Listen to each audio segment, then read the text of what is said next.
Hey YouTube, and welcome back to the Fantasy Football Profits. Today we're excited to talk about our running back rankings, but specifically for PPR leagues. And this is something that I think a lot of people underestimate. They just say, well, I'll take my standard rankings and I'll remember to look for the guys who catch footballs out of the backfield more. But it's just not that simple. We'll get into some interesting stats about that in a minute or two, but as always, we encourage you guys to check out our website for our rankings. Those are updated as often as they need to be if something changes, news about a guy or whatever it might be, so you can check that. Not necessarily updated daily, but anytime something significant happens, every week or so, for sure it's updated. Of course, check out our Instagram. Definitely follow us on there and on our Facebook because we post there daily. The last couple of days I've only posted once a day. I'm going to try to get back to twice a day, but just daily updates and news from around the NFL.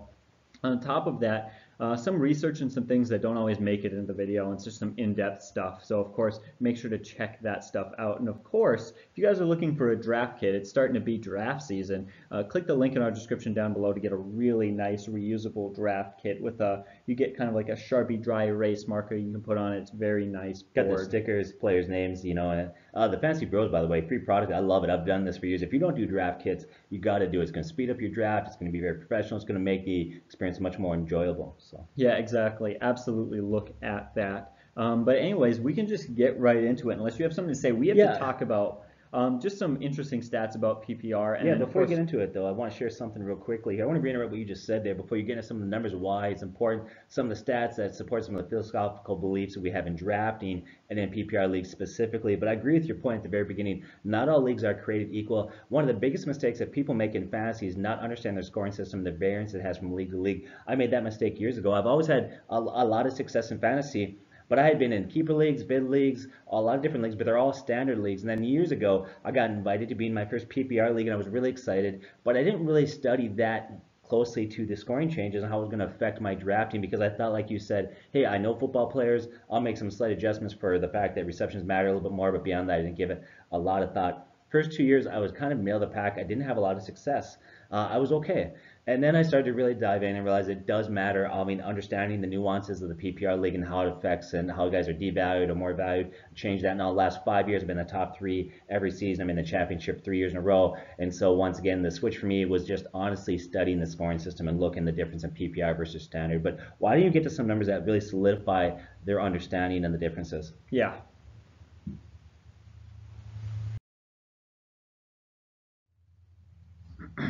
All right, so first off, I want to take a look at an example that proves that for a fact, beyond a shadow of a doubt, that yes, PPR, it changes things. It definitely does. So let's look at Shaun Alexander from 2005. He had a fantastic season. So he ranked 35th on the all-time PPR points per game in a single season list. So basically, we went through, found a place that had very in-depth stats for us, and ranked every player by season on the most fantasy PPR points per game average. We wanted to account for 14 and 12 game seasons and stuff, so we did points per game, but basically just who had the best PPR seasons. Anyways, in 2005, Shaun Alexander came in 35th, the 31st best all-time PPR season. He had 370 attempts, 1,900 total yards, 28 total touchdowns. He had a fantastic season, only came in at 35th. In comparison, LaDainian Tomlinson had a season in 2003 where he came in 4th with only 18 touchdowns. So how can he have basically 10 less touchdowns but go from 35th to 4th? Well, it's because he had 100 catches. And Shaun Alexander only had 15. That extra 85 catches made all the difference in the world. So you can see what the difference is from 35 to 4, where 10 less touchdowns, well, he makes up for that in 85 catches again. That's huge. So that's one thing we have to talk about. It does matter. The other thing is there's a huge conception or misconception. What do you think I'm going to talk about, Rob? What is the misconception a lot of times? So I think the biggest misconception with PPR leagues is, okay, now receptions matters. Their wide receivers have greater value. Is that what you're going to say? Yeah, that's exactly it. Everyone thinks, all right, I'm starting to take wideouts, and then you get people who are drafting like leagues of 6 wideouts in the first round. No. Yeah, in fact, I think that's where the whole don't draft a running back whole idea came around, which, by the way, I hate that process. It's a foolish approach to drafting, but I think a lot of that came out of the PPR ideas. But get into some numbers once again, shatter that view. Yeah, I really want to break that misconception down. It will destroy your ability to have success in PPR leagues. We looked at the 20 best PPR seasons by any position. I wanted to look at it. We went by any position. We did some information, but then we just wanted to compare. We cut out quarterbacks. We just simply compared wide receivers, tight ends, and running backs. And of those top 20, 19 were running backs. Only one was a wide receiver. That was Jerry Rice. That year he had 122 receptions, 1,800 yards, and 16 touchdowns. One of the greatest receivers of all time, his best season, or one of his best seasons, and he barely cracked the top 20. He had 16. He also had a rushing touchdown. That's how you got the 16, because he had 15 receiving. But didn't he also have a passing touchdown that year too? He might have. I think you're right. He was. I should probably check and add that in. But we'll look at another time. Randy Moss missed. He had a fantastic season. He didn't even crack the top 20 a year that he had 98 catches, 1,500 yards, and 23 touchdowns, and he can't get in the top 20 for PPR. Like, I cannot stress how important these receptions are. And then finally, Marvin Harrison, 143 receptions, 1,700 yards, and 11 touchdowns, still doesn't crack the top 20. So I think that's huge to just tell people, like, running backs are important. Don't overvalue wide receivers. It definitely changes the value on quarterbacks. Of the 10 best fantasy seasons in standard leagues, 7 of them are held by quarterbacks. Of the 10 best fantasy seasons of all time for PPR leagues, only 1 is held by a quarterback. So that hugely devalues quarterbacks. Yeah, and we're already huge. If you guys listen to our videos enough, you know this. We're huge. We say wait on quarterbacks. There's so many out there. You don't have to take them early. And that's even actually, that philosophy is only strengthened in PPR leagues. The idea of wait on your quarterback. You can't get quality players early enough. Once again, load up on good running backs that have high value in PPR leagues. But go ahead. Exactly. And then finally, we look at, on final position, I guess, is tight ends. It does add value to tight ends. The best standard league tight end last year in 2017 was Rob Gronkowski. He ranked 48th overall in standard fantasy points. In PPR leagues, the best tight end was Travis Kelce. Overall, amongst all the positions, he ranked 32nd. So that's a fairly solid increase. And you notice there is a switch too. It's not just these guys getting bumped up. It's also a switch in some players at some time. So you have to be aware for that. We'll talk about it. But another thing I want to talk about, running backs don't just move up the charts past wide receivers, past quarterbacks, past all these positions. They become more elite and rare. The drop-off becomes extremely steep. Todd Gurley scored 383 fantasy points last season in PPR leagues. The 12th best running back, Gurley was number 1, the 12th best guy. So essentially, the last number 1 RB in the league scored 203. That's only 53%. That means you could be in a league, draft a running back the first round, pick the best guy on the board, and still get 53% value of what another guy is getting. You could not make a mistake and still get essentially half the value. Like, I cannot pressure or force this idea out there enough that getting an elite running back is so important, especially in PPR leagues. Yeah, you look at I remember a couple years ago, Jarvis Landry is a guy that in standard leagues isn't very good. And there was one season where Jarvis Landry finished 30th among wide receivers in standard scoring. But in PPR leagues, he was the 10th wide receiver. That's 20 position change simply looking at scoring changes for him. Another one huge out there is Golden Tate. You'll find that when we get to our wide receiver PPR video. Golden Tate's not a great standard wide receiver, but in PPR leagues, he's 11th last year in scoring. You'd never guess that, right? Yeah, well, it's funny you should say that because I have Golden Tate right here. Last year, Antonio Brown scored 310 fantasy points in PPR leagues. Golden Tate, who ranked 11th among wide receivers in PPR leagues, scored at 224. So you go from 1 to 11 is essentially 72% value, which is a huge difference from 72 down to 53% value. You can see how much faster the drop-off is at that position. And then finally, I want to talk about, now a lot of people don't do this.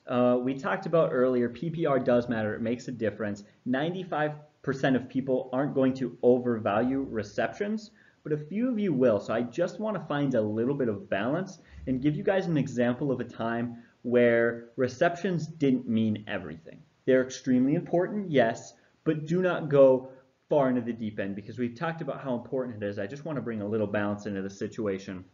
So in 2003, LaDainian Tomlinson, as I mentioned earlier, had a fantastic year. He had the 4th best points per game PPR season. He He had 18 touchdowns and 100 catches. He was fourth best. He was fantastic. But 3 years later, in 2006, he had the single best season as far as PPR points per game.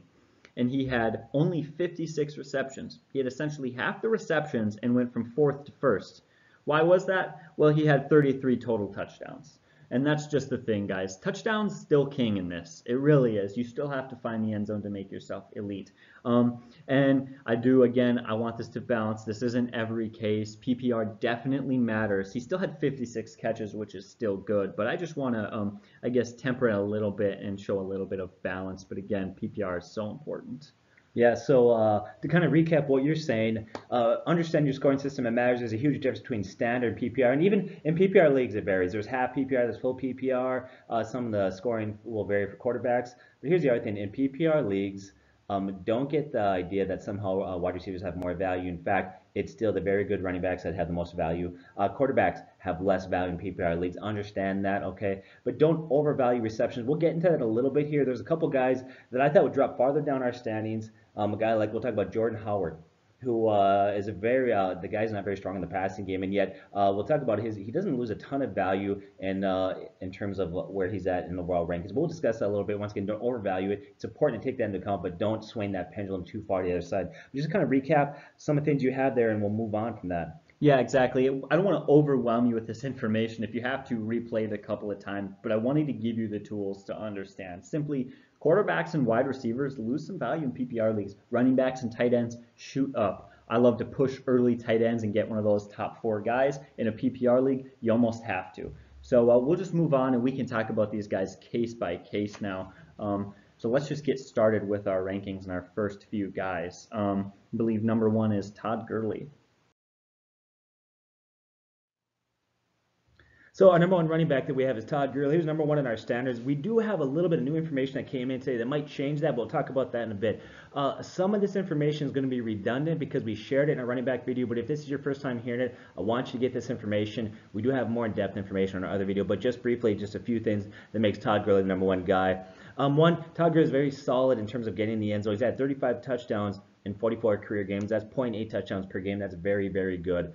That's important. You talked about that as far as LaDainian Tomlinson and the huge boost he had. Touchdowns matter. That's important.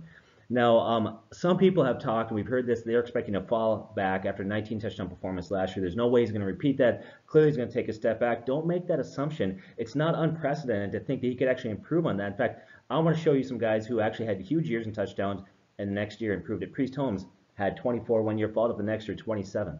Okay. Emmitt Smith had 22 touchdowns, followed up the next year at 25. Shaun Alexander, you mentioned him already, had 20, and the very next year followed up at 28. So all those guys improved the second year. I don't think we need to assume that Todd Gurley is going to score less touchdowns this year. I don't think that's going to happen necessarily. So take a look at his overall numbers. You have something you want to add there? Well, I was just laughing. That's going to be the world's worst argument. He was so good last year. Why would he be good again? I know. I'm kind of that guy too, though. I have to admit there are times where I will get cynical or I'll get paranoid and then step back. But once again, we try to put aside our feelings and stick to the numbers and the logic. And numbers are telling us that he can repeat that. That's very much within the realm of reasonable. Last year had 2,000 total yards. I love this guy. He's really a complete package. He's big at 6'1", 227.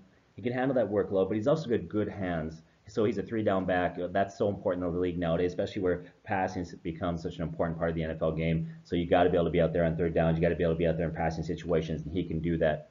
Now, since his rookie year, he didn't have a lot of catches as a rookie. He only had 21, but every year he's improved. He went from 21 to 43 to 64.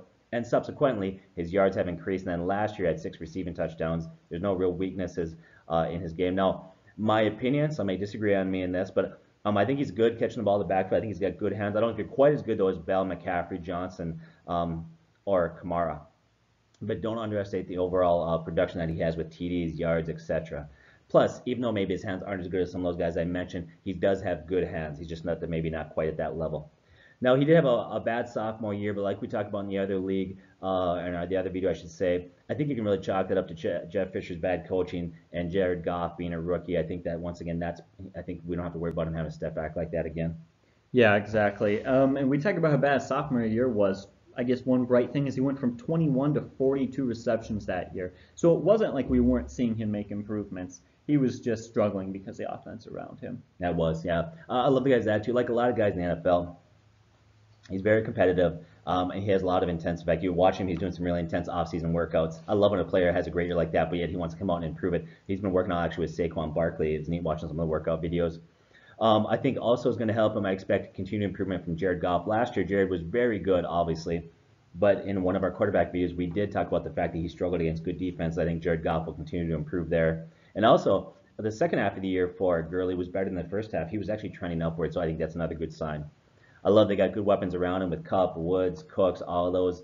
I think that's going to help limit teams being able to load the box and shut him down. So I think right now he's our number one guy. Now, we're going to talk about Le'Veon Bell in a second, and we'll talk about how there's a possibility that I think that maybe you should flip Le'Veon Bell and Todd Gurley in our PPR rankings. We'll get to that in a second, but any final thoughts on Todd Gurley? No, I completely agree with you. There's absolutely nothing right now, and we'll let you know if there is, but there's nothing right now that says be concerned, be worried about Todd Gurley. He was dominant last year, over 2,000 yards and 19 touchdowns, and he's in the exact same situation that he was.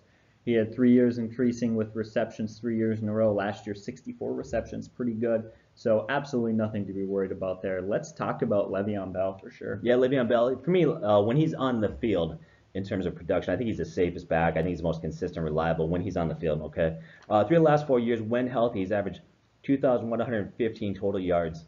Okay, that in spite of the fact that he missed 5 games during that stretch. In 3 of the last 4 years, when Bell's healthy, he's averaged 91 catches per season. When you project out his per game average over 16 games, the guy's used extremely effectively in the passing game there. In fact, his catch totals were 83, 85, and 75, averaging 708 receiving yards during those seasons. He lines up a lot as a receiver. This guy, you use him a lot in the passing game. He's got huge PPR value. Now, I excluded in that when I said 3 of those 4 years. The reason why I did that is 2015, he only played 6 games. He had season-ending injury. But minus that year, his production has been extremely good and consistent. Now, in the previous 3 years before that, he had yards per carry of 4.9, 4.7, 4.9. He took a step back last year, and we talked about in the other video, the reason why he did, I believe, is he set out the preseason, and it took him a while to get into game shape. And the first 2 games, his yards per carry were 3.2, and so he started just really horribly. But as the year went on, he got better, got strong, got into playing shape. He's still young at 26, okay?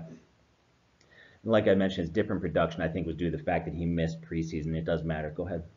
Yeah, so one thing that I just, well, you said you talked about his average numbers per year. What was that on his total combined yards? Because one thing that I think that I want to mention is that I don't think there's any running back in the NFL that is as balanced as he is, as capable of catching the ball and running the ball. So do you have it? Yeah, right 3 of there? those 4 years, like I mentioned, his total yards were, he averaged 2,015 total yards per season 3 of those 4 years. And once again, that was with him actually missing 5 games spread out there, so those numbers could have been even better. That's the thing. Todd Gurley had over 2,000 yards last year. Good for him, fantastic season. But that was his career year. That was like a lot of people are saying he can't do that again. And yet we see Le'Veon Bell has repeatedly done it and had no problem doing it at all. So he's a guy that I could easily take number 1 over Gurley, but it's close. They're very talented. Yeah, it is. You know, and Bell, like Gurley, thing I like about him, he's got good weapons there. You got Big Ben, you got Antonio Brown, Juju Smith-Schuster, making it very difficult to load the box. I think that's very important because whenever a player goes out and he has a very good year, he's going to get a lot of attention from defenses. Well, it's going to make it very hard for defense to put too much attention on Le'Veon Bell there.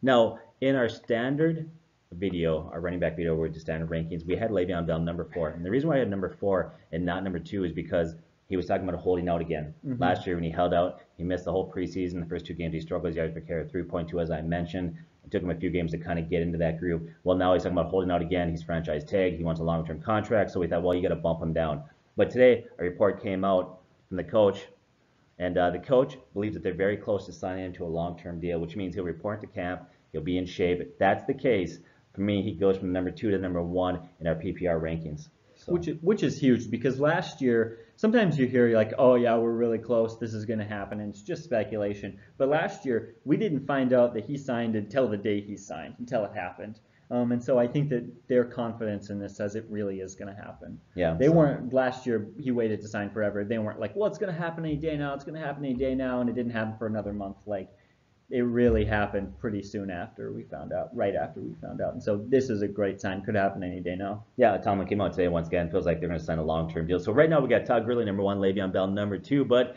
if he signs that contract, he gets to the preseason, gets to camp, gets in shape, I got to put Le'Veon Bell number 1 on my PPR rankings. But that's dependent on whether or not he shows up. So if he sits out again, there's a slight decrease in his value. Yeah. All right, so now let's talk about David Johnson. He's an interesting guy. More than any other running back on this list, I think he gets more targets than any of them. Back in 2016, he had 80 catches off 120 targets. That's crazy because Todd Gurley last year had a fantastic season, not to knock on Todd Gurley, but he only had 77 targets, which is nowhere near what David Johnson gets. I think that that offense isn't great. He may not be the most efficient. We'll see how that passing game is. There's some concerns, but I don't know if any running back this year is going to be able to get the ball as many times as David Johnson. So that does bode very well for him. Yeah, I think it's going to bode well. They're going to either have Sam Bradford or a rookie quarterback there.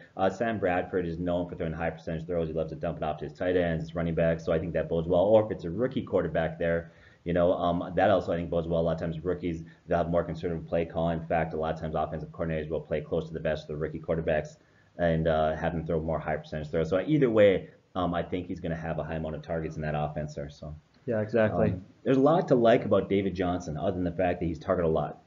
He's a very good overall back. Once again, no deficiencies in his game. He's got a nose for the end zone. In fact, he's got 32 touchdowns in 33 career games. That's very good. Mm-hmm. Now, David Johnson came out and he said, I love guys that set the bar high. Here's what he said. One of his goals is he wants to have 1,000 yards rushing and 1,000 yards receiving the same season. And I think that's really actually a realistic goal for him when you consider in 2016, right? He had a total of 2,118 yards. He had 1,239 rushing yards and 879 receiving yards. And actually, it's been done before. Roger Craig did it and Marshall Faulk. Roger Craig did it for the 49ers back in 1985, who had 1,050 rushing yards and 1,016 receiving yards. And Marshall Faulk followed that up in 1999, where he had 1,381 rushing yards and 1,048 receiving yards. So it can happen.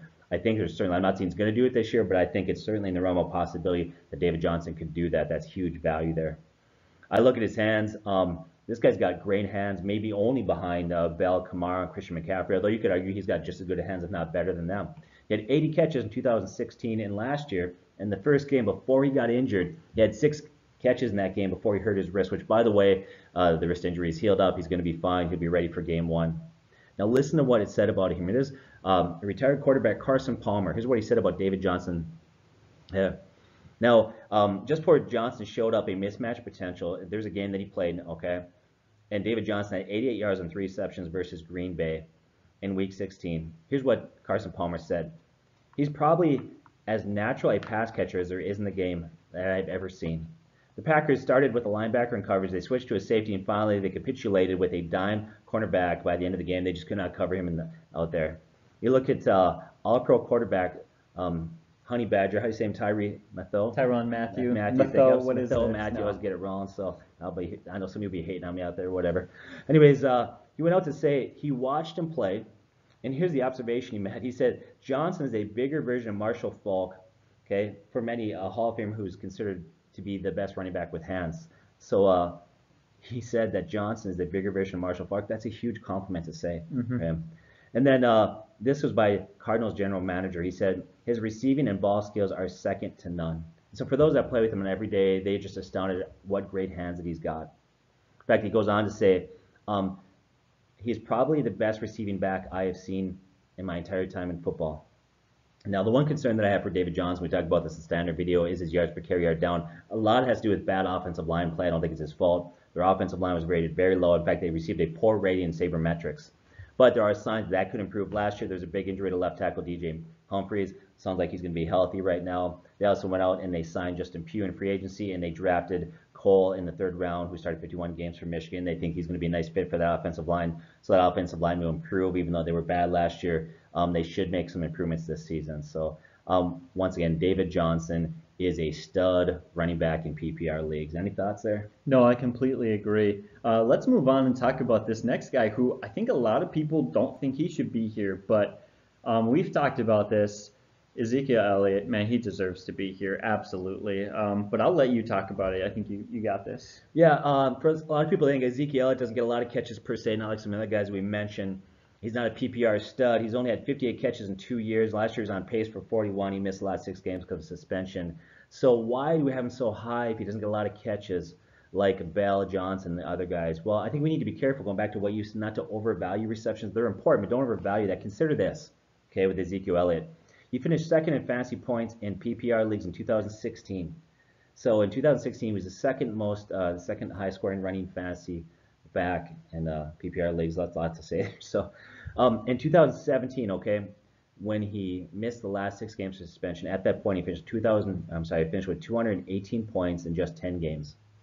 If you project that out over 16 games, it would have been 349 points. He would have been in third in total points scored on PPR leagues behind Kamara. So even though he had an off year, if you project that out, he was having still a very good season.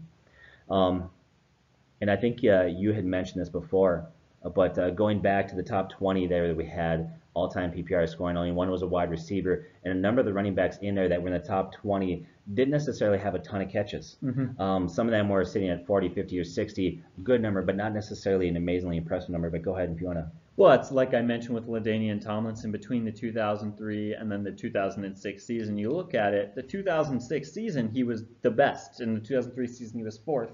Even though the year he was the best, he had essentially half the catches. And in a PPR league, you have to do enough. You have to get enough catches to boost yourself up there. But touchdowns they're still worth 6 points to a catch worth 1.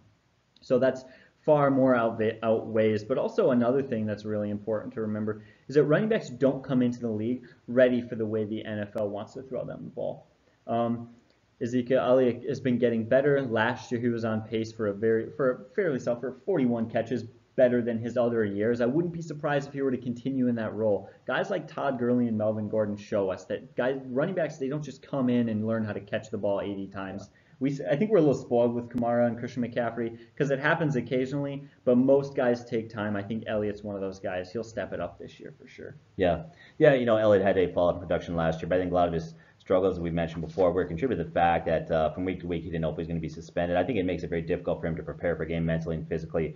That's obviously not an issue this year. He can come out and be prepared to play football all year long. I think he benefits from the best offensive line, or arguably one of the best in the NFL. In fact, they rank second by Pro Football Focus as far as their offensive line goes. Last year, the offensive line was banged up. They are healthy right now.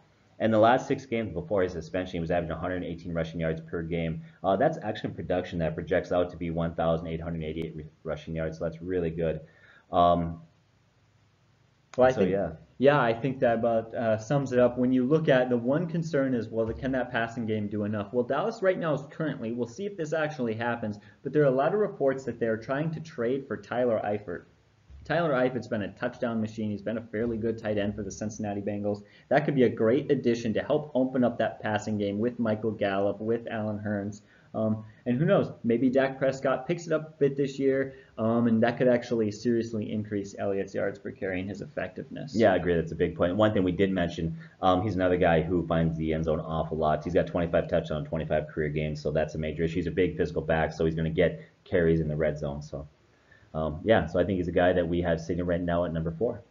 All right, now we'll move on. What about Alvin Kamara? This guy was extremely effective last year. He surprised me. I didn't have him in any of my leagues, to be honest. He really surprised me. And we're in some competitive leagues, and I thought some people were reaching on him a little bit. Actually, in all my leagues, he was drafted, which was, I think, fairly unusual. But wish I had him.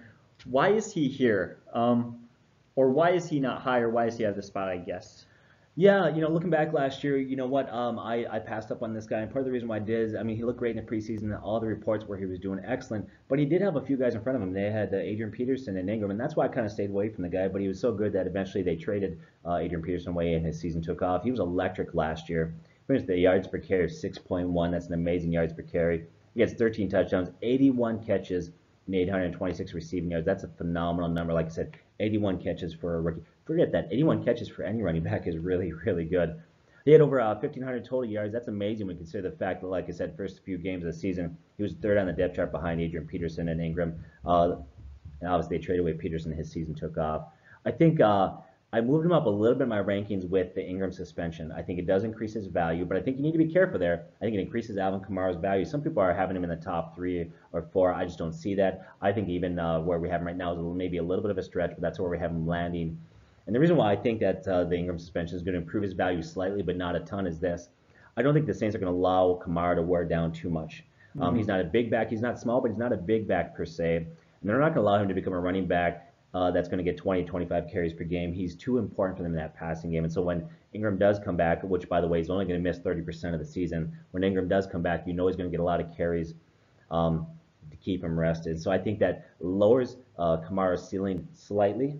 Once again, he's got a great ceiling. He's got a very good floor, but I think it lowers it a little bit. For that reason, I just can't put Kamara any higher than we have him because Ingram is going to come back and be there for 30%, or I'm sorry, for 70% of the fantasy season, not including playoffs. So. Yeah, exactly. With 13 touchdowns last season and about 201 times that he touched the ball, both receptions and carries combined, that's about one touchdown every 15 times that he touches the ball. That's an extremely good rate. That's actually better than Todd Gurley had last year. We cannot expect him to keep up that rate. Like, no running back is going to continue that 6.1 yards per carry. I don't care how good he is. Yeah. He's not going to score every 15 times he touches the ball. He's not going to keep that up. He's extremely effective. He's very good. But as he gets the ball more, that efficiency is going to decrease, and that's why he doesn't move up higher on this list. We talked about those record-setting numbers for PPR running backs. Do you really expect that Alvin Kamara is going to break a record? Because if you think he's going to increase off of what he did last year, if you think he's going to get more catches, if you think that he's going to be even better in that area, well, he's going to have to be up there into some historic ranges. Matt Forte has the most receptions in a single season among running backs with 102. Last year, Kamara had, 80 catches? Was it 82? So there's not much room for him to grow in that area, that's for sure. Yeah, we're going to talk about Kareem Hunt after we do. We actually have a little graph. We'll show you just the top 20 all-time running backs receptions-wise to kind of really nail home the point that you just made there.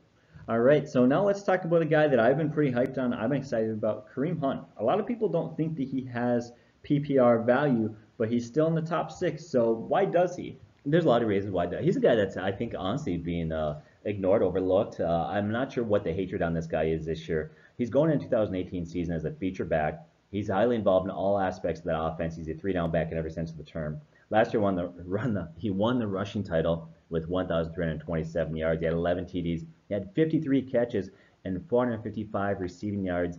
He's really another back with no weakness in his game. Now, he did wear down for a stretch. I think that scares some people because he had a few games where he got very quiet.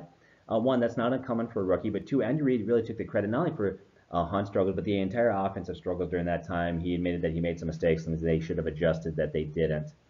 Now, there's an article out there, okay, and I would really encourage you to read it. And the article uses analytics and actually argues that Hunt was better than Kamara last year. In fact, it argues that Hunt was the best running back of all the running backs last year in the rookie class. Said that he was either in the lead or near the top among all rookies, including Cook, Fournette, McCaffrey, Kamara, in these categories: hit-generated yards per carry, stuff-generated yards per carry, success rate, which is this. It takes the number of holes a back hits and divides it by the number of carries in which the offensive line opens a hole, measures how well a back can hit those holes, takes his offensive line that is giving him. He led or was near the top in broken tackles per hit and many other categories. We're going to have an article there for you. I encourage you to read it. Just talks about what a phenomenal year he had, yet I don't understand why he's dropping right now in a lot of average draft positions. He's dropping quite a bit. He's a guy that I'm huge on. I think that he brings everything to the table. I think he's going to have another good year there. I love Kareem Hunt. He's in our tier 1. Exactly. One thing that I think is really, people underestimate his ability to get the ball. He had 53 receptions last year, which for a rookie, and again, we're really spoiled. We're getting really spoiled with Christian McCaffrey and Alvin Kamara. For a rookie, 53 catches is above average. It's very good. It is very good. But also just look at, like I said, these guys are not developed in college to catch the ball that many times. Look at these guys' college stats. You can go on ESPN. You can see their college stats. Guys like Kareem Hunt, Melvin Gordon, they just weren't catching the ball that much. So I don't think it is at all a reach to expect that Kareem Hunt might jump into that 60, 65 receptions range and kind of close that gap a bit on some of those other backs. Okay. Go ahead. No, so I was just excited to show you guys this graph. You can pause it and take a look at it, or while we talk or whatever. I think it's very revealing. You'll learn a lot.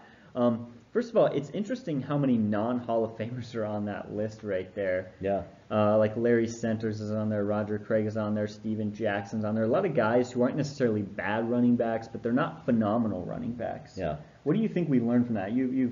Well, the reason why I want to put this out there, I think there's a lot of people that look at Christian McCaffrey and Alvin Kamara, for example, and say they had 80 and 81 catches, and obviously they were rookie, and of course they're going to prove their second year, so that means they're going to just explode. I think I'd be careful to expect too much from them. One, where do you go from 80 or 81? Any increase, even a slight increase. Okay, let's take Christian McCaffrey. If he has one more catch per game, that's not that much. That's going to give him additional 16. That's going to put him at 97 catches. That's near the top of breaking the record all time for most catches in a season by a running back. And even only 16 catches more per season is not going to increase his fantasy value significantly if he doesn't improve in some other areas. And so I think I wouldn't make that assumption that just because they're a rookie and now they're second year running back that they're going to go out and have a significant improvement. This is not like they're going to go up there, like you said, Marvin Harrison had was 144 catches. That's not going to happen for a running back, obviously. And if he does get that many catches, that's decreased carries. Once again, there is a ceiling to how much you can expect these guys to produce. When the greatest record of all time is 102 catches by Matt Forte, that kind of gives you an idea where these guys are going to be at. I don't expect much more from them. I'm not saying that at some point they may not get near those numbers. So Yeah, exactly. That is huge. Like, look at that. We are already seeing, like, we're kind of spoiled. Like, last year, Le'Veon Bell had 85 catches. That's 17 overall on the all-time list. Like, we're already looking at last year guys who are way, way up there. The idea that we're going to expect numbers better than that is just too much. It really is. So I think that definitely makes our point pretty solid right there. yeah, just temper your expectations. That's why we put that up there. So we're still in Tier 1 now. This is not the way in standard leagues, but these guys are really good in PPR leagues, so I kind of kept them in Tier 1 unlike our standards. We got Melvin Gordon. Before I get going, anything you want to say about Melvin Gordon?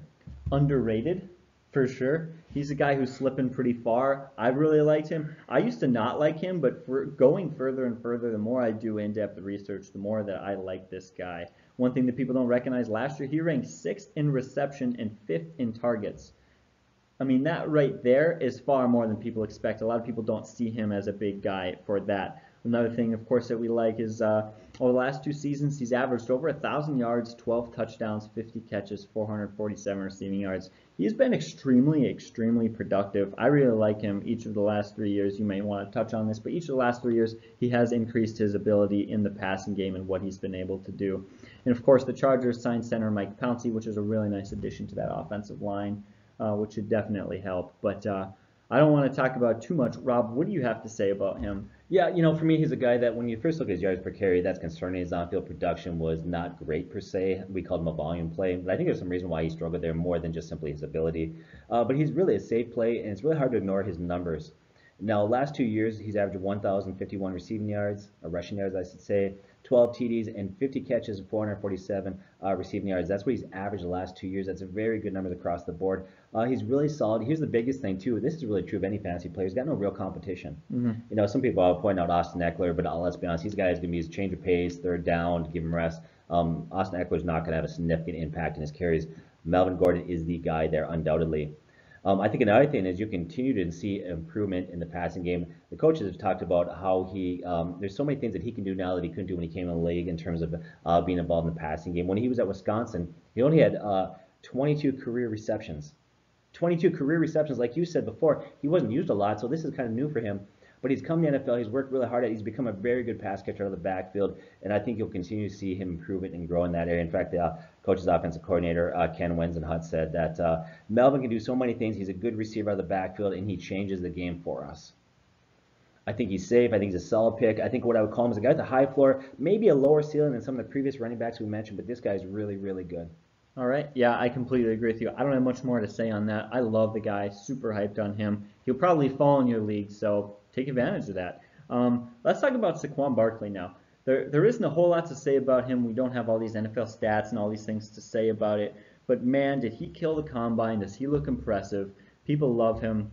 And I guess the last thing that I'll say, pretty much the only thing that I'll say before I pass it on to you, is I've done this in the past. I've been afraid of players because they're a rookie, and I have avoided them. And I am going to quit making that mistake with running backs. Alfred Morris, Adrian Peterson, Ezekiel Elliott, Kareem Hunt, Alvin Kamara, All guys who are just a handful of the rookie running backs who have jumped off the page and been very good statistically, had great fantasy seasons. Guys, like, learn from me.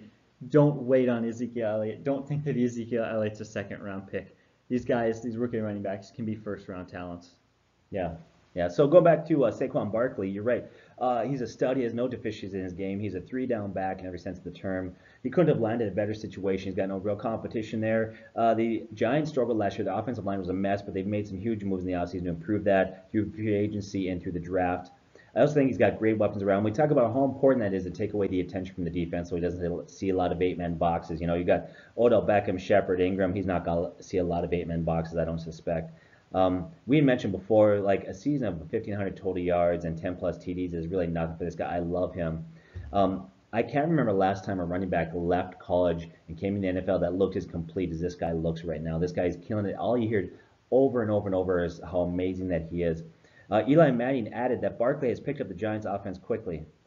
And then another guy there said, the first thing that you see is that he can catch the ball, certainly. And that was Coach Pat Shurmur. That's huge. And then campus reporters said this about him. A lot of campus reporters that have been around the team say this. Catching the football, he looks natural for a 6', 230-pound running back. By my completely unofficial count while watching football practices, Barkley didn't drop a ball during any practices during Friday or Saturday. Linebackers or safeties have no chance to stick with this guy. His burst and his change of direction are phenomenal. I mean, just time and time again, you just hear how amazing he is. If I have one problem with this guy, he's so hyped up right now that the bar is set so high. Could he be overhyped? Possibly. And I talked about the saying, bird in hand is better two in the bush. And what I mean by that is I think this guy's got all the talent. I think he's going to have a great year. But we got to remember he's never played a snap in the NFL. And there's been other guys that got the can't miss label and who struggled. I think about Trent Richardson, Lawrence Phillips, Kajana Carter, Curtis Enos, Cedric Benson. So with that said, I absolutely love this guy. I think he's a stud. But I can't put him past or higher than he is because there are guys in front of him that have already proven themselves in the NFL. As much as I love this guy, I've just got to see him do it before I can put him there in the maybe top 5. Well, exactly. His ADP has him as the 5th overall running back, which is crazy. That means in an average league, you get the 6th overall pick, Barkley's off the board. Like, that means guys like Kamara or Elliott or Hunt or Gordon, like those guys, they're just saying, no, I'd rather have Barkley. I love Barkley. The hype is great, but I like what you said. Like, if the guy's talented, he's getting all these crazy numbers. You just got to stick with kind of the safer pick there, unless you want to go for a little bit of a gamble. But do you really think he's going to pass up some of these other guys' numbers? Yeah. Now, obviously, if you're in a drafting a dynasty league, that might be different. Of course, you're willing to maybe take more of a chance. But in redraft leagues, definitely, I'm probably going to play it more conservative. Yeah. So here's a guy who moves up crazy now. Christian McCaffrey, like, he's nowhere near on his standard value is nowhere near where his PPR value is. Like, that's what he does. And I hate to take running backs like that. I hate to take guys who are such specialists and I feel like can't be true running backs. But you put him here. This was mostly a lot of your research. I did a lot of stuff in the front end. You put Christian McCaffrey here. I trust your research, but why don't you tell me why? Yeah, this is a huge leap for this guy, but, well, just give some numbers real quickly here. Christian McCaffrey in his first 8 games did struggle to run the ball. Undoubtedly, his yards per carry is 2.39. That's a nightmare. But he rose in the last 8 games. His yards per carry went up to 4.68, which is very solid. So he seemed to figure that out a little bit. Now, he's a matchup nightmare. Christian McCaffrey, okay, he ranks 2nd among running backs with 448 snaps that he ran passing routes on. Okay, here's kind of a breakdown where he lined up at different times. 8 times at wideout, 19 times as a slot receiver, and then 72 times in the backfield he went out into passing routes. And so he's just really hard. He creates so many mismatches for the other team, their defense. What are you going to put on him? Linebacker, they can't stay with him. So he's a nightmare there. Now, last year, even though he had trouble running the ball, he finished in the top 10 in fantasy scoring among running backs in PPR leagues last year. Even with his struggles, he finished in the top 10. I think we're going to assume he's going to improve in that. I think McCaffrey's going to improve as a runner this year. He may struggle at times, but this guy's a stud in the passing game. He had 80 catches and 651 receiving yards last year. Now, I do have concerns about him in the running game. He's a little bit on the small size, but reports are that he put 20 pounds of muscle in the offseason so he could handle the more physical parts of the game, take some of those hits, break some tackles. 20 pounds of muscle is a lot of muscle to put on for a guy like him who's already pretty cut up. If that's the case, I think that could certainly help him in the running game. It might decrease maybe some of his quickness out there, but I doubt it. He's in great shape right now. So Once again, this guy last year already finished in the top 10 in PPR leagues. He's going to have an increased role. I think this is a guy that he drops in standard leagues, but I feel really good to have him in the top 10. What are your thoughts on him? Yeah, I think it's really simple. I think he burned some people last year. He was a first round pick in a lot of leagues, and people were disappointed in him. But if you're in a PPR league, guys, if he does exactly what he did last year, he's still a top 10 talent. Yeah. Like, don't underestimate that. Like we said before, we have a hard time believing he's going to top his 80 catches, maybe by a couple of catches, but he's not going to explode and get 100. He's not going to take off away from that. I say we probably expect something around where he got last year. The hope for his ability to increase is that he does more in the running game. That's really the hope. So we'll see how that works out there with C.J. Anderson and Christian McCaffrey and who gets most of the carries. But I'd have a hard time believing that the way he finished the second half of last year, that he doesn't increase in that area.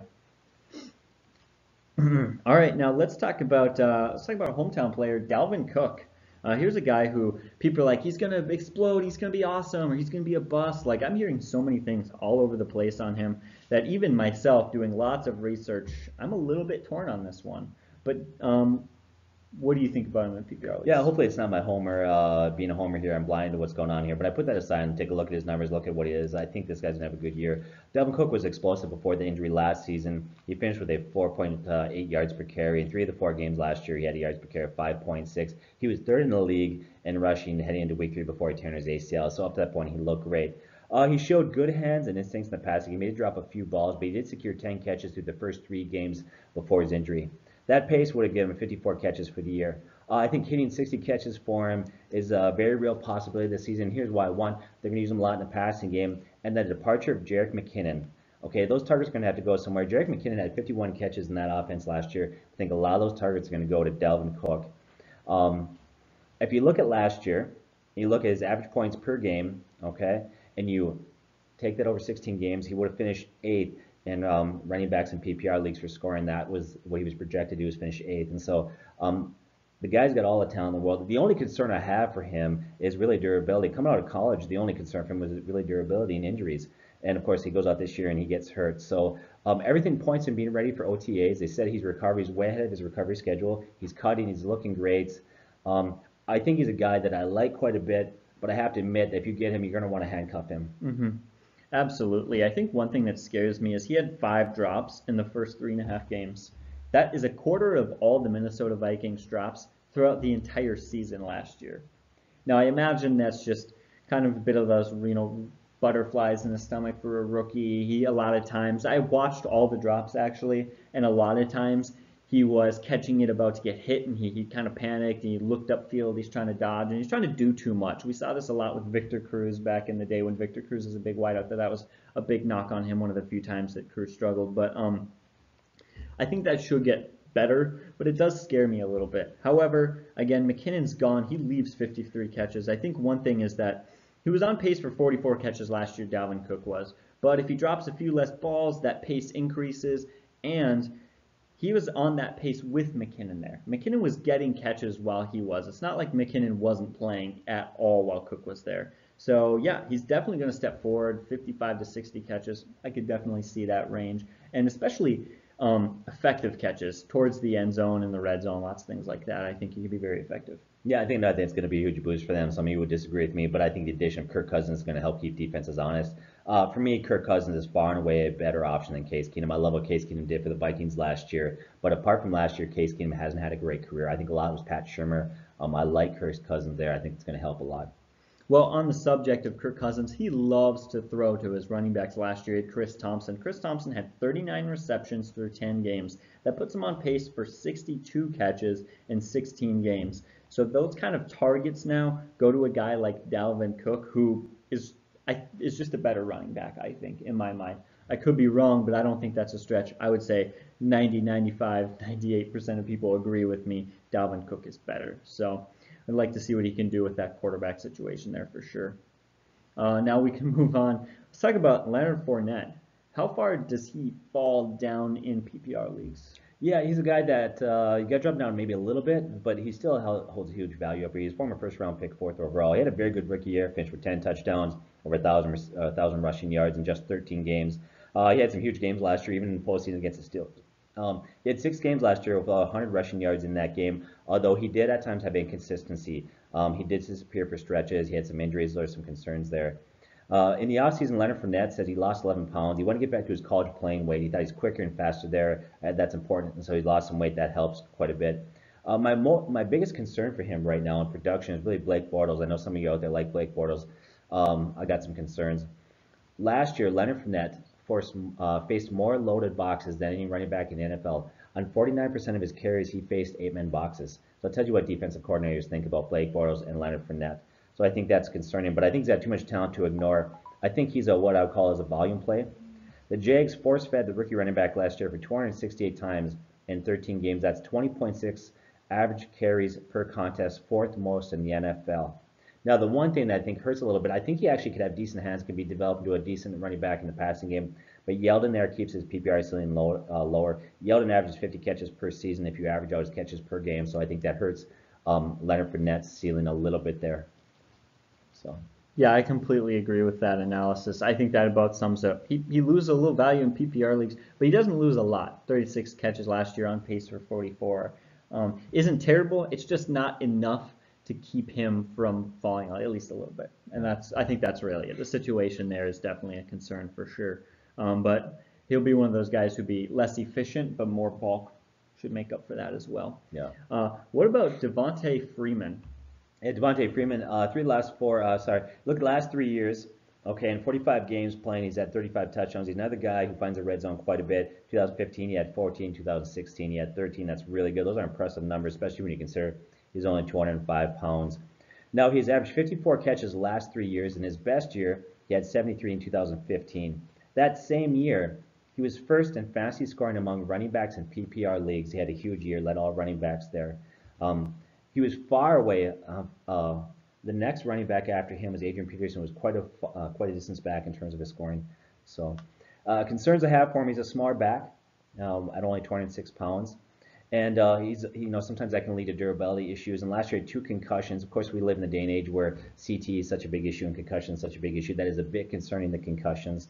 Now, he's averaged 53 catches last 3 years, but he's actually dropped in catches the last 2 years. So 2 years in a row, he's actually had a drop from the year that he had 70 some. And I think that's mostly due to Coleman there. Coleman's had 60 catches and 6 receiving touchdowns the last 2 years. And I think another thing that hurts him a little bit there in the PPR value is the departure of Shanahan, the offensive coordinator. He loved to use his running backs in the passing game. So that's kind of where we're at. You can't ignore this guy. I'm a little concerned about Coleman there, but this guy has been a real stud last couple of years. Yeah, we talked about the thing is you have to get catches, but you also have to balance. You have to find the end zone. You have to get yards. That can't be the only thing you have to do. I like what you talked about. He's definitely a guy who finds the end zone, but he also has a great balance. In the past 3 years, he's one of just 4 guys, only 4 running backs in the NFL, to have both top 10 in carries and targets every single one of the last 3 years. He's in a group there with LaShawn McCoy, Le'Veon Bell, and Melvin Gordon. That's a very high group to be in. That's awesome to be in. So I think that people get scared. Oh, the last couple of years he's had a decrease in targets, a decrease in receptions. He's still been top 10 each of the last 3 years. Yeah. So he still pushes him up past some other people. I talked about he still gets 72% of the Atlanta Falcons carries inside the 5-yard line. That is the carries that count. That's the touchdown carries. I think Freeman is still the man. Coleman is just a backup, just a guy to give him some break. He's not going to take over the starting job. Don't be too concerned about that. But yeah, he does take some value away for sure. Don't underestimate that either. All right, should we get to our next guy? Yeah, let's go for it. So now we get to our tier 2 running backs. First one for us is Jay Ajayi. This guy is undervalued. I can't believe how low he is right now in mock drafts. This guy thrived in Philadelphia last year after being traded from Miami, and actually had 2 games in Miami that were good. He had one game he had 130 yards, another game he had 22, and that was playing on a brutal Miami offense. Now, after the trade, his yards per carry jumped from 3.4 to 5.8. They didn't use him a lot early on, and I think it took a while for him to learn the plays, learn pass coverage, things like that. It took him a while to understand pass protection, but first 4 games, he only had single-digit carries. That bumped up the last 5 games to double-digit carries. That was huge. I think that trend's going to continue with LeGarrette Blount being gone. I think a lot of people see it as a running back by committee. I don't see it that way at all. I don't think the Eagles coaches do either. In fact, Eagles assistant head coach and running backs coach Deuce Staley suggests that Jay Ajayi will be the workhorse of this season. J.J. had an impressive showing at OTAs this offseason. Head coach Doug Peterson mentioned multiple times what great shape the running back was in. This guy exploded back in 2016. He had 320 rushing games for Miami. Only three other running backs have done that. This guy has been phenomenal at times. His 2.4 yards after contact since entering the league is best among running backs with 500 plus carries during that span. Number one running back during that span as far as yards after contact. This guy's been great.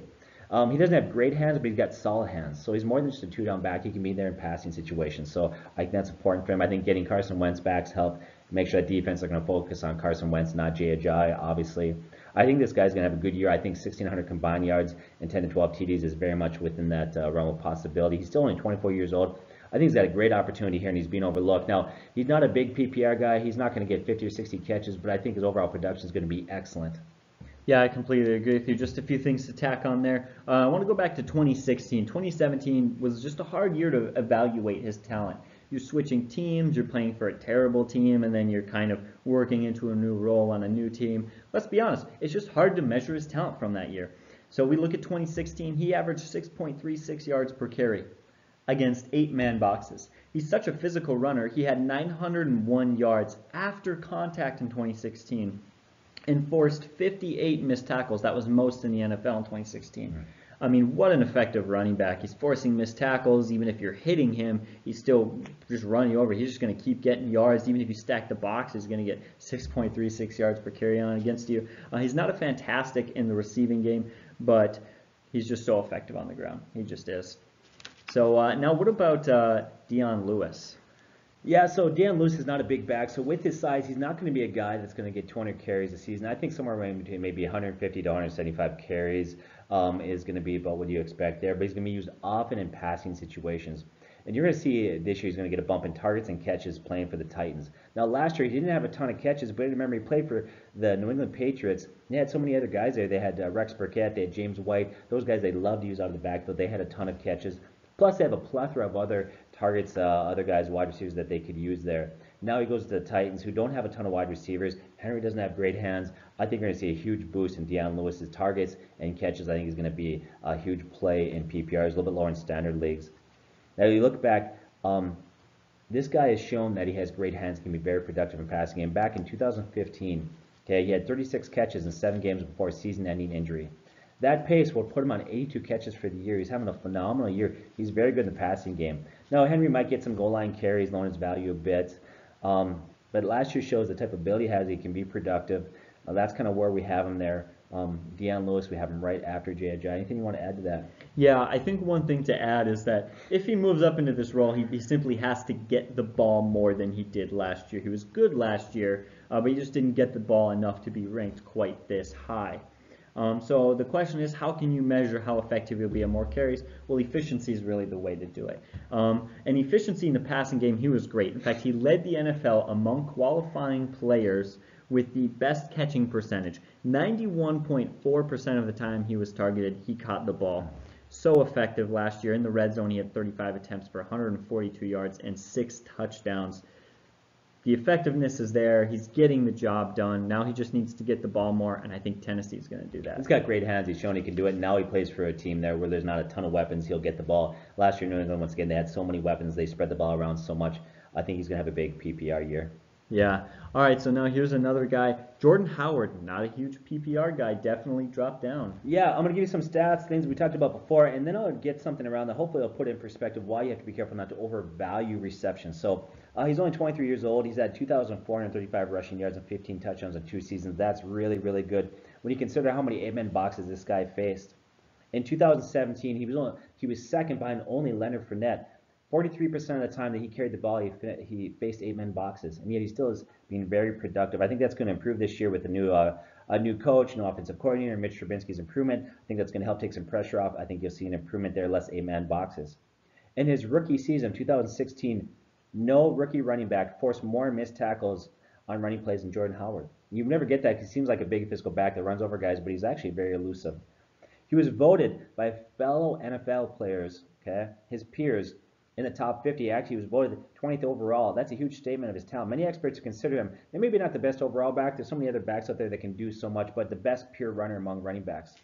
In his career, he's only missed one game, and that wasn't due to injuries. He's been very durable. In college, he had 2 sprains. This is a guy that's healthy. He's 6 foot, 224. He's physical enough to handle 20, 25 carries a game. Okay. One concern with him is he's not really good. He's actually led the NFL in 14 drop passes last year, but he's working really hard to improve his pass catching. Now, Coach Nagy went on to say that in high school and in college for him, he was never asked to catch the ball. It's like you talked about earlier. Now they're finally starting to work him and try to get him involved in it. So I think you can see an improvement there. You could have some more targets, more catches. With that said, whatever increase he might see in catches or targets will be offset by Cohen's presence. Tariq Cohen is a very good pass catching back, and we'll get to him in a little bit. It lowers the ceiling. But why do we have him here? Okay, well, here's it. Last year, in PPR scoring leagues, he finished 13th. Pretty good when you consider that he was a liability in the passing game. In 2016, he finished 9th in scoring in PPR leagues for running backs. So that just shows you that even with his deficiencies in the passing game, the fact that he has struggled holding on to the ball and catching the ball in the backfield, he's still really good, still finishes, once again, 13th and 9th overall in scoring in PPR leagues last 2 years. So. Yeah, I completely agree with you. It's funny, we used to talk about quarterbacks now are able to come into the league and actually understand the offense. It's just fine. But even just 10 years ago, it was a big thing where it was just like college teams, high school teams, they're just not preparing quarterbacks for the NFL enough. They're running a different type of offense.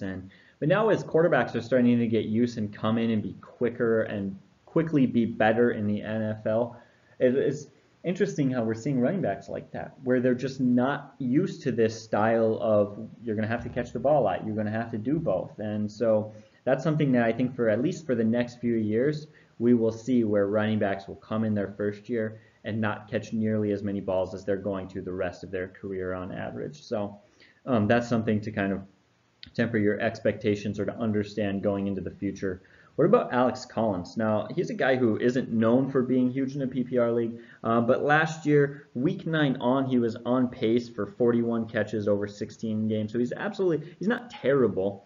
He really did finish the season strong. The last 7 games, he had 6 touchdowns, so he's very effective at finding the end zone. Last thing I'll say before I pass it off to you is I really like the offensive line there. They're getting Marshall Yanda back. They drafted Orlando Brown, who I think was the best offensive lineman in the draft, and added some other guys like James Hurst and Matt Skura. So that offensive line could be hugely improved. And really, when you just look at the second half of last year, he was so productive. Not a huge PPR guy, but 41 catches isn't terrible. Yeah, you had a lot of good stats there. 8 yards per carry, 4.6 last year. He was very effective. Early in the year, he was very effective, but he didn't get a lot of carries because he fumbled early on, got kind of the doghouse. He had to work his way out of that. As the year went on, they get more comfortable. He held onto the ball, and his numbers and production rose. But I think the most important thing is that in the offseason, they didn't go out and they didn't get a running back. They didn't draft a guy. And so he goes into the year as really the running back one. And I think in fantasy terms, trying to find a running back one that's going to get bulk of the carries and be the go-to guy is huge. So we can talk about all the other guys that have PPR value, but right now Alex Collins, if everything continues as it is, the way he's projected out, he'll be the running back one. A year of 1,200 rushing yards and 8 to 10 TDs is very reasonable, with moderate success in the passing game. Yeah, exactly. All he needs is just moderate. Yeah. All right, so now Jerick McKinnon. Jerick McKinnon is a guy who could absolutely have a career year. He fits into that offense very well. Now, I'm maybe a little old school in my football, and I don't like guys who don't run well. Jerick McKinnon's not a great runner, but you shared an interesting stat with me earlier, so I'll pass it off to you, just basically about Carlos Hyde last year and his receptions, and you can talk about that. Yeah. I'm not sure if I'm a Jerick McKinnon fan at this point, but it's hard to ignore where he's at. So San Francisco 49ers they signed the former Minnesota Vikings running back Jerick McKinnon to a 4-year, $30 million deal, okay? They didn't sign him for that much money to be a backup, okay? Now, last year, Jerick McKinnon filled in pretty nicely for Dalvin Cook. Now, all things are pointing right now to Jerick McKinnon to being the starting running back for them. Kyle Shanahan came out and said, McKinnon is our starter, the guy that we want to feature in this offense. So that's huge. Now, think about a huge boost in PPR value. Last year, Carlos Hyde, okay, hasn't been very good, but he received a huge boost with Shanahan as the coach there taking over. He finished 9th in running back scoring among running backs in PPR leagues. Did you know that? Carlos Hyde was the 9th running back last year. That's a surprising statistic. Before that, Carlos Hyde had averaged 17 catches per season until last year when it blew into 59 catches he had last year in that offense. Kyle Shanahan loves to use running backs in the passing game. That bodes well for Jerick McKinnon because that's his strength. It's in the passing game. He had 51 catches last year. His style play fits Shanahan's system perfectly, who, by the way, Kyle Shanahan was the offensive coordinator when Devontae Freeman thrived and had that career year where he was #1 in 2015 there. So I think you could see, I'm not saying he's going to go out and be like Freeman there and be #1 in the league in scoring, but I think once again, this boosts his PPR value considerably. Absolutely does. That's enough said. In a standard league, he's way lower. But if you're in a PPR league, this is a guy to target. If you're in a league with people who are new to PPR leagues, maybe he falls a little bit, but and you could snag him. But he definitely has to be taken inside the top 20 in PPR leagues, even though it makes me uncomfortable inside. Yeah. But I guess pull your emotions out of it, right? Here's another guy I have trouble pulling my emotions out of it because he didn't have a good year last year, and that's Joe Mixon. Yeah, I've got this guy in a keeper league. We can only keep 5 guys. I've got between him, Jordan Howard, and Alec Collins. I've got to keep one and drop the other 2. And actually, honestly, leaning towards keeping Joe Mixon. But we'll talk about this in a bit. We'll talk about more as the season gets closer. Last year finished with 626 rushing yards and a very low yards per carry, 3.5, and only 4 TDs. That was a disappointment, undoubtedly. But I think he's going to have a breakout season, and I think he's going to have a very good year. Now, if you look back at where they selected him, he went in the second round. The reason why he fell so far is he had domestic violence issues, but a lot of people, a lot of experts out there felt like he was as good as any running back in the NFL in terms of his talent goes. Now, his yards per carry was low last year at 3.5, but actually ballooned the last 4 games to 5.01. He really hit his stride in Week 11. He had a 100-yard rushing game against Cleveland, and the Browns actually had really good rush defense last year. They ranked 7th in rush defense. Next couple weeks, he got injured, got banged up, had a concussion, had the ankle injury, didn't play a lot, but he finished the final game of the season against the Ravens. 6 total, they were 6 in total defense. He had just under 90 yards. Just under 100 yards. He had 96 yards rushing that game. So you look at the last 4 games, he really picked it up, and he had 5.01 yards per carry there. Yeah, it's tough. You don't want to make 4 games how you define a player. But when you're looking for a guy like this who was in a bad offense, who was a rookie, who was competing with multiple other running backs, the whole thing was a mess. It was not pretty. Sometimes when you're looking for sleepers, you're looking for breakout guys, you're looking for a diamond in the rough. And you know that word rough is right. Cincinnati's offensive situation was rough last year, but Joe Mixon could be a breakout performer for sure. Yeah, you know, and you're right. I think the whole problem, I don't think it was his. I think it was that offense entirely. The Bengals offense was brutal last year. That's why they hired a new offensive coordinator. They struggled last season. They finished 26th in points scored. The first 3 weeks, they only scored a total of 15 points the first 3 weeks total. I mean, they were brutal last year. A lot of their struggles last year is their offensive line. Pro Football Focus ranked their offensive line 28th last year, and they were 32nd in the league as far as yards, total yards per game. They missed Andrew Whitworth, Kevin Zittler, some of the guys they missed. Well, in the offseason, they go and improve that offensive line. They acquired tackle Corey Glenn, the Buffalo Bills. They made some other changes there. Okay, now let's just isolate Mixon. Was it his fault? Why did he struggle so much? Well, he had actually a 1.54 yards created per carry. Okay, let me say that again. Mixon had a 1.54 yards created per carry. That's a metric that Player Profile uses to measure how many yards a running back creates after evading the first tackle. Basically what that does, they isolate him from his offensive line, who maybe he's getting guys in the backfield. And if you look at last year, actually hit a lot in the backfield. And he actually was 13th among all running backs in terms of the ability to evade tackles and find space there. So I think that's good. I think he's got good size, and he doesn't have huge value PPR leagues. He only had 30 catches last year, but 30 catches as a rookie is actually not that bad when you consider that Todd Gurley only had 21 as a rookie, and Gordon only had 33. I think this guy's got decent hands. I think you're going to see him get about 45 catches this year. I think he's going to pick it up in the run game. I think he's a very quality play, and they drafted him to be their franchise running back. Mm-hmm. And one thing to note is he's falling farther than this, guys. Mm-hmm. So you don't have to reach super high for him. You don't. We want to do these rankings to rank everyone in order, but we also want to have just some useful information about how you can draft them. I'm doing a lot of mock drafts for fun to buy time. We're on a road trip. I was like, why not?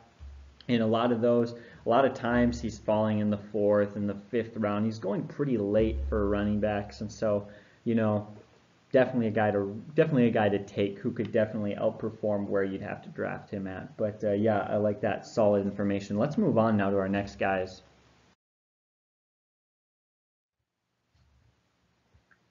So look at Kenyon Drake.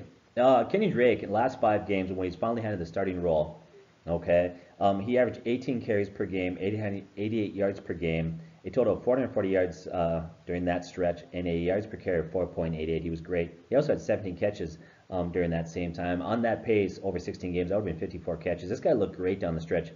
But what was really even more impressive is during that stretch it included an average of 2.67 yards after first contact. This guy was phenomenal during that stretch. He looked wonderful last year. This guy's got all the tools, decent size to be running back one. He really took off after they traded Jay Ajayi there, and he finally had an opportunity to be successful. Now, they did draft Kalen, I always get his last name wrong. Balaj or whatever, yeah, doesn't whatever. matter. One of you guys can send me a correction on that one. We're going to do a video. We're going to talk about some of these guys that we haven't talked about. We're going to get down in our rankings from like 30 to like 60. We'll give you more information. We'll make sure to get all the pronunciations correct, these new rookies. But anyways, let's go back to him. I think that Drake has got an opportunity to be a running back one there, and I think he's got more value in PPR leagues. He showed he can be very proficient in the passing game last season. Yeah, exactly. I think one thing to note is that before leaving, Jay Ajayi had just a 3.4 yards per carry. He was extremely ineffective. Jay Ajayi, we think, is a very talented running back, and he struggled there. Well, the last 5 weeks, Drake had a 4.88 yards per carry. Shows that he is very effective. He's very talented. If anything is a struggle for this year for Kenyon Drake's fantasy value, it's not his talent. It's not his ability to perform. It's not his ability to run or catch out of the backfield or to do things. It's just two things. It's, can that offense get him the ball? Are they going to choose to, or are they going to give it to this rookie running back? That's really, I guess, what it is for me. Yeah. But I do like that they're getting Tannehill.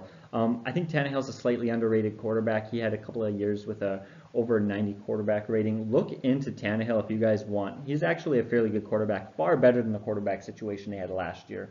So that could increase the passing game, increase the effectiveness, better passing to him.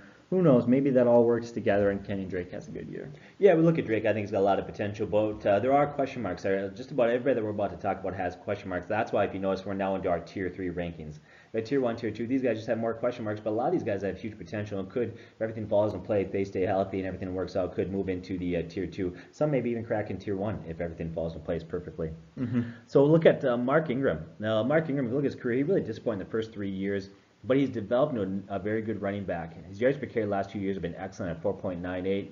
His overall yard total has been good. And he's been very good in the passing game, averaging 51 catches per season the last 3 years. He's also had double-digit touchdowns the last 2 years.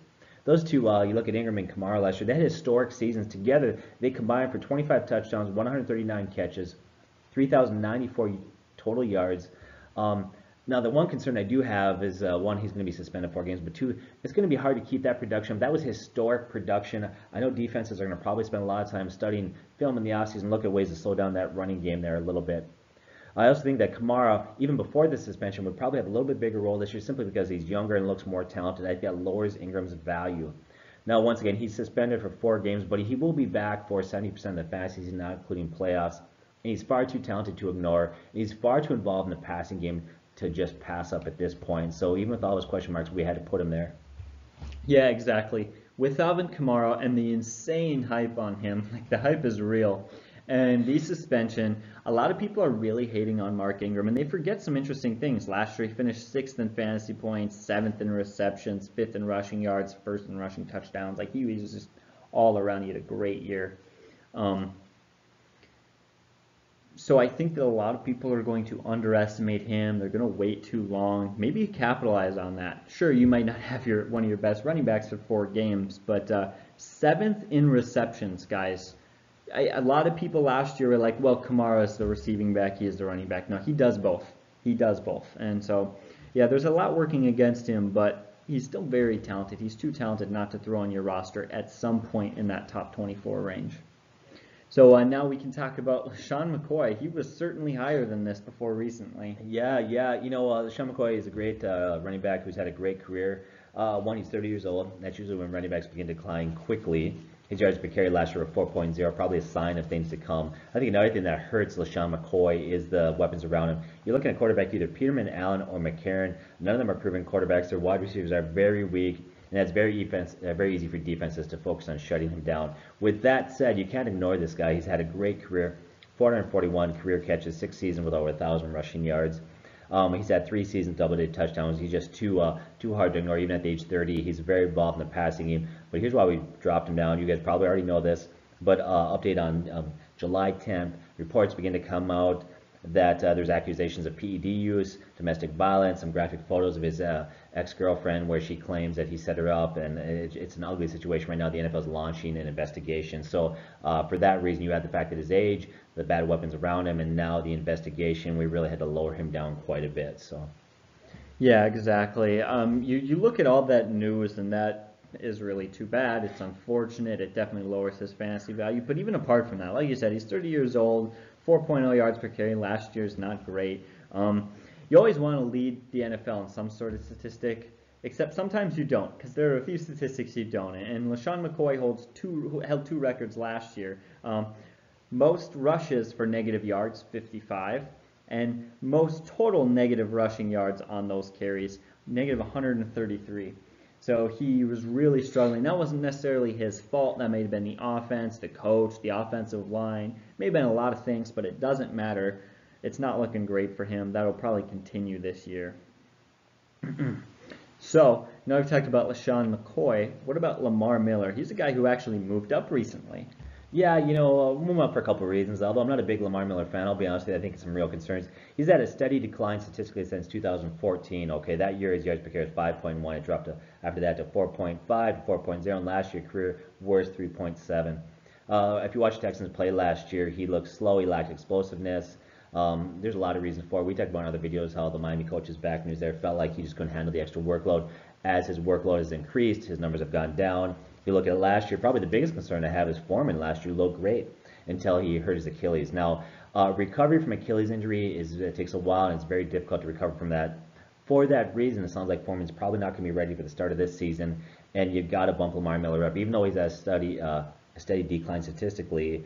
Anytime you're the starting running back for a team, you're going to get looks, especially in fantasy league. I think another thing that might bode well for him this year is the development of quarterback Watson there. That's going to help take some pressure off of it. And you know what? If you look at Lamar Miller is actually adequate in the passing game. He does get the ball in the backfield. He is decent there. It gives him a little bit of increased value. So right now, there's a lot of reason not to like Lamar Miller. But one, he's going to be the starter. Two, you got Watson there taking attentions away from defenses. And he does have a little bit more value. He is fairly productive in the passing game. He could be a red zone machine. When you really look at that, you get down to the red zone, you're going to cover DeAndre Hopkins. You got to cover Will Fuller. Maybe you're not as focused on Lamar Miller, but he's still the guy. He can run and he can catch. Maybe he does get a lot of touchdowns. Who knows? But he does make me uncomfortable. We know somebody who really hangs on to the older running backs and refuses to give up on them. He really likes guys like Frank Gore. Talking about Matt, I'm talking about Matt. Hi, Matt, if you're out there, we know you love him. So. He won't be watching this. He doesn't want to support us. Not really. this far into it, no. But, yeah, the age just scares me a little bit. Let's go to the other end of the spectrum on age. What about Tariq Cohen? Now, don't say anything bad or Bears fans are going to get mad. Yeah, Bears fans love to hate on our picks. Sorry, Bears fans, we just got to speak it the way it is. So anyways, we're into some actually running backs now who are very specifically PPR guys that I wouldn't even consider in standard leagues, but they have PPR value. And one of them is Tariq Cohen. This guy's got good hands, speed, quickness. Last year had 53 receptions as a rookie in a bad offense. I know I hate to say it, Bears, but you were a bad offense last year. That offense is going to improve this year, obviously.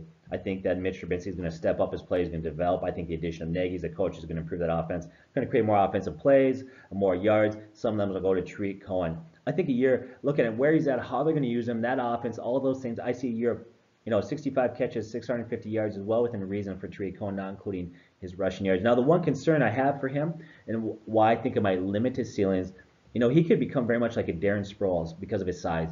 Tariq Cohen is not going to be an every down running back. I know last year, week 1, week 2, he was huge. People thought there was going to be a running back by committee. We went out and we said in the video that's not going to be the case because of his size, a number of other factors. It's going to be Jordan Howard. We were right. So I could see him being very much like Darren Sproles, a very dangerous, explosive player used many different ways. Kick returns, punt returns, lined up as a receiver, lined up in the backfield. A jack of all trades and master of none, right? Which is very helpful in football terms. But that doesn't equate with great fantasy value. It's going to lower his ceiling there a little bit. Plus, it hurts that Jordan Howard is a really good running back. So I like Tariq Cohen in PPR leagues. Don't like him in standard leagues. Yeah, I completely agree with you. I think that about sums it up. Now I'm going to have to ask you about Duke Johnson. I'll admit I think Duke Johnson is a little bit high. I don't want to give you too much pushback. I trust your information you're about to give me, but I will give you a little pushback as to why he should be slightly lower, and then you can tell me why I'm wrong or whatever. Okay. And I want to clarify, I don't think it's too high. Like, way too high, like maybe 1 or 2 spots. I don't want people to think that I'm totally against you. But it does make me nervous. There are a lot of running backs there. There are. You know, right now he's 24th in our rankings and PPR scoring. So Duke Johnson has averaged 63 catches per season the last 3 years. He's averaged 580 receiving yards the last 3 years. Last year he finished 11th in running back scoring in PPR leagues, 11th. So where he finished last year and where we have him is actually quite a bit lower. He finished 11th, and we got him down there in 24th. And it's not like last year was just a bumper year in terms of catches. He's been consistent since he's been in the league. Like, he's been productive pass catching back. I do have concerns, and the addition of Josh Gordon for a full year and Jarvis Landry for a full year and a loss of targets, they do have Hyde and Chubb there. So I think that bumps him down a little bit, but you just can't get away from the fact that this guy's been consistently used in the passing game. They love him out of the backfield. So, well, that makes sense. I definitely like that analysis. You don't want to get too worried about the running backs because there was Isaiah Crowell last year. So it wasn't like he was the only running back last year, and now they're bringing in tons of guys. And you're right, that 3 years in a row of consistency definitely helps, especially that quarterback situation with Tyrod Taylor or, who's the rookie? Baker Mayfield, that's what it is. Sorry, yeah. I'm very confused. Both guys who probably throw their running backs a lot. Tyrod Taylor's used to throwing to a running back, and of course rookies we talk about love that check down. But yeah, that's an interesting spot. You bring some good points.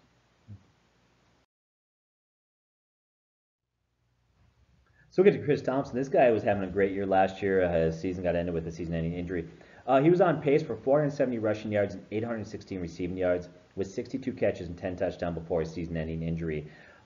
He was actually on that pace, what ended up in top 10 in scoring in PPR leagues for running backs. He was on a huge pace last year. I think it's a trend every year. He's gotten better. They use him more and more in the passing game. The coaches have publicly come out many times last year, this year, talked about how they love him. They love the role he has in the passing game. I did bump him down, even though once again he was very good. He's very talented. They love him. He was good finishing the top 10 in scoring. We do got to bump him down for a couple of reasons. One, he's coming off of a major injury, and there's a lot of other question marks there. One thing that does bode well from those is the addition of Alex Smith. Alex Smith loves to throw high percentage throws. And I think another thing that hurts him a little bit is Darius Geis there. Okay, so I think that's lowered a little bit. But so we got a temperament in our rankings. But once again, last year he was on pace to finish in the top 10 in PPR scoring. He's got great hands, very explosive. They love him. So that's where we've got him right now. Chris Thompson, number 25. All right, I definitely agree with that. Like you said, on pace for about like 62 catches last year. We'll see how that switches. Kirk Cousins definitely like to throw to his running backs. We'll see how Alex Smith does that. I think he does too, but maybe not quite as much. Of course, bringing in Darius Geis is another big concern. That is a loaded backfield. But I know you've probably been dying to talk about Isaiah Crowell. You've been pretty excited about Crowell lately. Yeah, I like Isaiah Crowell. I think a guy, another people that are overlooking a little bit. Mark my words, he'll be the starting running back there. And people are starting to see that right on Raw a little bit. But we've been saying this for months. He's going to be the starting running back. Powell's going to serve as a third down, change of pace back. This guy in Cleveland on a very bad Cleveland team there had a really good yards per carry of 4.2, playing for the woeful Browns. Obviously, he's shown he's capable in the passing game, and he's still young at 25. I think this year he breaks 1,000 rushing yards. Now, he's never finished worse than 27th at that position in rushing yards, and he's been top 20 each of the past 2 years. He's had an average the past 2 years of a healthy 4.47 yards per carry the last 2 seasons, and he's slipping really far for a guy that's got some sleeper appeal there. So I like this guy, Isaiah Crowell, at that spot. All right, I think that's a perfect spot. He's definitely a guy that I want to throw on my bench and just see what happens. He could definitely have a good year. So now you just mentioned him, Darius Geis. This is a weird situation. People really think he's talented, but then he comes into a team with Samaje Perine, Chris Thompson, Capri Bibbs, Rob Kelly, all guys who at one point or another, people from around the league thought was going to be the man. Yeah. And it leaves me wondering, maybe these guys are all talented. Maybe it doesn't matter how good Darius Geis is. Maybe it's that offense that's the problem. Maybe it's the lineman. Maybe it's the coaching. Maybe it's the quarterback. Maybe it's something else. So I don't want to get too caught up in the other names around there, though. We've seen guys like Alvin Kamara last year is a phenomenal example of what happens when you forget to just say, hey, this guy's talented. He's worth a shot on your bench. But what do you think, Rob? Yeah, well, one, I want to let you guys know that we're going to do actually an in-depth breakdown of some of these rookie running backs, some of these rookie positions out there. We're going to do another running back video too. We're going to get into a lot more depth with these guys, and we're going to get to know. This is very superficial. Just some quick hitters there. So let's look at the situation he's in. Rob Kelly, okay. Rob Kelly's not great. In fact, it's funny because the coach talked about how he loved Rob Kelly, and his biggest compliment in Rob Kelly was that he's a guy that doesn't get dropped for a lot of yards behind the scrimmage. He doesn't get dropped for a lot of losses. He gets positive yards. Not that he's quick, he's explosive, this, that. Just basically like this guy's going to make sure to at least get you a 1 yard gain. He's not going to get tackled behind the line of scrimmage. That's the biggest compliment the coach has. That's not good. Last year, Rob Kelly struggled quite a bit. Samaje Perine. Oh, go ahead. Oh, I was just gonna say that's kind of like your boss complimenting somebody. He's like, "Oh, that guy's great. He shows up to work." Yeah, that's pretty much how it is, So, Samaje Perine last year, he really underwhelmed his rookie year. He had 2 good games. Even with those 2 games, he finished with the yards per carry 3.4. That's not great. This really opens up the door for Darius Geis. They love him in Washington. There's a reason why they went after him. They knew that they need help at running back there. He didn't put up big receiving numbers in college, but that doesn't matter because, like you said, you got Chris Thompson in that role, so it doesn't matter. He doesn't have that. His running style, many people have compared him to, like, Arian Foster. A lot of people felt he would have been drafted in the first round. Some felt he was the second best running back in the league behind Saquon Barkley. But the reason why he dropped it was he had some concerns with off the field issues. So that's kind of why he dropped as far as he did. Many experts kind of, once again, touted him as a first round pick. He's got great size, 5'11", 224. He's got what they say, extraordinary size adjustment speed. He falls in the 91st percentile, okay? Another player profile actually compared him to Ezekiel Elliott. So you love that. Ezekiel Elliott to Arian Foster, some of the comparisons that are being made to him. He was productive at LSU. So there's just so many things to like about this guy and the situation's at. So we can't ignore Darius Geis at this point. But once again, we're going to watch as the season gets closer. We're going to look at notes, news, things like that, watch games. But right now, we've got him trending upward. Yeah, exactly. So now we'll talk about Marlon Mack. Definitely disappointing his rookie season with only 3.8 yards per carry. A lot of people think that he's a bust and that's his career. A lot of people may think he's going to take off this year. One thing's for sure, he is concerning. They brought in that Nahum Hines. I'm not exactly sure how to pronounce it. They brought in Wilkin. They still have Turbin, although Turbin has that suspension. I do wonder if one of those 2 guys they just brought in, like Wilkin and Hines, could take over. Now, if Andrew Luck plays, maybe that passing game gets going. We've seen how effective Andrew Luck can be and how effective that offense can be when he's in there. That could definitely open up the running lanes quite a bit. But what do you think about Marlon Mack? Because this is a guy I'm avoiding. Yeah, he struggled last year. But let's be honest, the whole offense struggled. Jacoby Brissett is not a great quarterback. There's a lot of trouble going on there. Their offensive line had issues. The one thing about Marlon Mack last year is he actually looked good in the passing game, and he looked explosive. There are moments where he showed he had home run ability in the running game. Now, he did struggle at times. His yards per carry weren't great, but Chris Ballard has invested a lot of resources in the offseason to improve the Colts' running game, the offensive line. Like you said, getting Luck back is going to help take pressure off that running game quite a bit.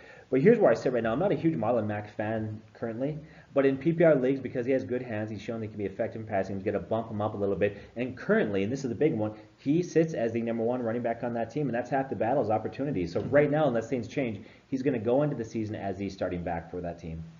Yeah, exactly. One thing that I always do that some people underestimate is going into your draft, pulling up your computer before you make a pick or before the draft starts and checking to make sure there's been no news on the guy before you want to take him. Because if Marlon Mack does start the season as the number 1 guy, he has value. He's got to be put somewhere on this list. He just does. Number 1 guy in a roster, he's going to do something, right?